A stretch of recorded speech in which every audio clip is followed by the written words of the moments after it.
Have you ever really stopped to think about the sounds that are all around you, every single day?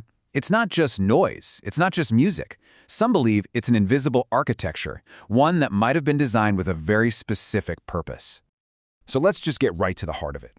Is it possible that the frequencies filling our homes, our cars, our headphones, could they be subtly shaping our moods, our health, maybe even our thoughts? Today, we're diving deep into a theory that suggests exactly that. All right, to really unpack this, we need a roadmap. We're going to start with the basic idea, then decode a symbol you've definitely seen before. After that, we'll get into a historical fight over music, follow a surprising money trail, look at the biology of it all, and then ask, what does this mean for us right now? Okay, let's jump in. The core idea we're exploring today is this. What if our entire sonic world, from the speakers blasting the sound to the musical notes themselves, was deliberately engineered for a purpose that goes way beyond just entertainment? So, where do we start? Let's begin with something you probably have in your house right now, a speaker. You've probably seen that little symbol on the back, omega. Now, some theories connect it to these grand, esoteric ideas of control. But first, let's ground ourselves in what it actually means in physics. That omega symbol, omega, actually stands for ohm. It's the unit for measuring something called impedance. Just think of impedance as the amount of pushback a speaker gives to the electrical signal coming from your amplifier. It's a super important spec for making sure your gear works together without, blowing up.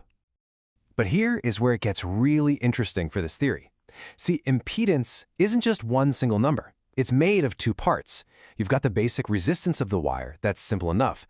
But then you have this other thing called reactance, which is a type of resistance that actually changes depending on the frequency, the pitch of the sound being played. This means a speaker's total resistance is constantly dancing up and down with the music. And this brings us to a huge point in the theory. If someone wanted to push a specific frequency into the world, the speaker is the delivery system. And because its impedance is always changing, a speaker is naturally better at pushing out certain frequencies and worse at others. So according to this theory, that omega symbol isn't just a technical detail, it's the gatekeeper for the frequencies that shape our environment. Okay, so we've looked at the hardware. Now let's talk about the signal itself. This takes us to a really intense, long-running debate. The battle over what should be the standard tuning for all music. A battle that centers on two numbers. 432 Hz versus 440 Hz. Now, you probably just assume 440 Hz has always been the standard, right? Nope, not even close. For hundreds of years, tuning was all over the place. They tried to standardize it in France in 1859 at 435 Hz. But the real, decisive shift happened in 1939 at a conference in London. That's where 440 Hz was pushed and pushed hard until it finally became the official global standard in 1953. So, why the change? This is where the theory takes a pretty dark turn. Proponents claim that the big push in 1939 had powerful backers, including Nazi Germany. The argument goes that propaganda minister Joseph Goebbels believed that music tuned to 440 Hz literally made people more anxious and aggressive, which, of course, would be very useful for a state gearing up for war. So let's put these two side by side. On one hand, you have 432 Hz. It's said to be in tune with the mathematical patterns found in nature. And biologically, it's linked to our parasympathetic nervous system. That's our rest and digest mode. On the other hand, 440 Hz is the industrial standard. It's easier to create with electronics, and the theory claims it's linked to our sympathetic nervous system, our fight or flight response. But a change this big, this global, doesn't just happen because of one government. The theory alleges that very powerful private groups were also in the mix, funding the actual science of controlling mass emotions. And that brings us to the Rockefeller connection. Right. So the central claim here is that way back in the early 20th century, the Rockefeller Foundation figured out that to run a modern industrial society, you had to manage how masses of people felt and thought. And so, allegedly, they started pouring money into research to learn exactly how to pull those strings. So how did this supposedly play out? Well, it started with things like the Princeton Radio Project. They famously studied the mass panic from Orson Welles' War of the Worlds broadcast. But according to the theory, the point wasn't to prevent panic, it was to learn how to create it. By reverse engineering mass reaction, this research supposedly figured out how to trigger specific emotions, and that knowledge could then be used in places like factories, using Muzak to keep workers productive and calm. The supposed result of all this research is pretty staggering. People like Harold Burris Meyer, who was also tied to Rockefeller money, reportedly perfected using background music in factories and even helped create sonic weapons for psychological warfare in World War II. In this view, sound stopped being just an art form and became a literal tool to control human physiology. Okay, I get it. This all might be sounding pretty out there, kind of sci-fi, but the whole thing really hinges on one simple question. Can our bodies actually be influenced by frequencies from the outside?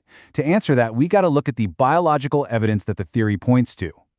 You know, the idea that our bodies can be tuned isn't totally out of left field. We know about brainwave entrainment. That's when your brain's rhythm syncs up with an external beat. You've felt this. Then there's cymatics, where you can literally see sound waves organizing sand or water into beautiful, complex patterns. The theory just takes this one step further, down to the cellular level, suggesting that even our cells can be vibrated and affected.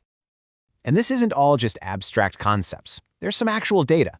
Take this 2019 study. It was double-blind, and they had people listen to the exact same music, just tuned differently to 432 and 440 hertz. The results? They were measurable. When people listened to the 432 hertz version, their heart rate dropped by an average of almost 5 beats per minute, blood pressure went down a bit, and they said they felt more focused.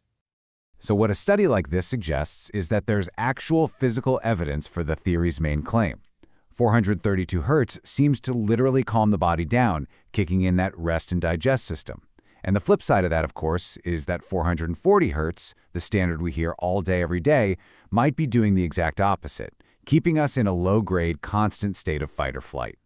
And hey, if you think using a household device to mess with someone's nervous system sounds like pure fiction, well, you might want to look up U.S. Patent 6506148B2. The title is literally Nervous System Manipulation by Electromagnetic Fields from Monitors. It describes how to use the pulses from a TV or a computer screen to affect someone's body, without them even knowing it.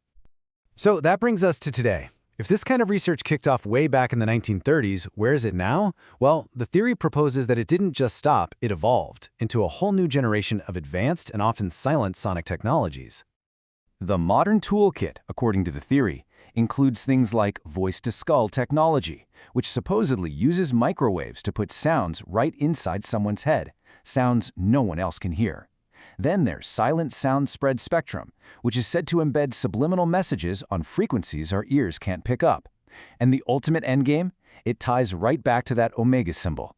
The theory calls it the omega point, a future where humanity is networked into a single, controllable hive mind. So let's put it all together. The theory claims that powerful groups funded the science to weaponize sound. They use that knowledge to push for a global music standard, 440 hertz, that keeps us all in a subtle state of stress. This makes us more productive for an industrial world, but also more anxious and easier to control. And the humble speaker, with its Omega rating, is the delivery system for this silent, ongoing war. So, we've looked at the tech in your living room, the history of music, the money behind the research, and the biology of our own bodies. We've laid out all the major pieces of this really complex and, frankly, disturbing theory. Our goal today wasn't to tell you what to believe, but to connect the dots as the theory presents them. So now, the final and most important question is for you to answer. When you put all these pieces together, what picture do you see?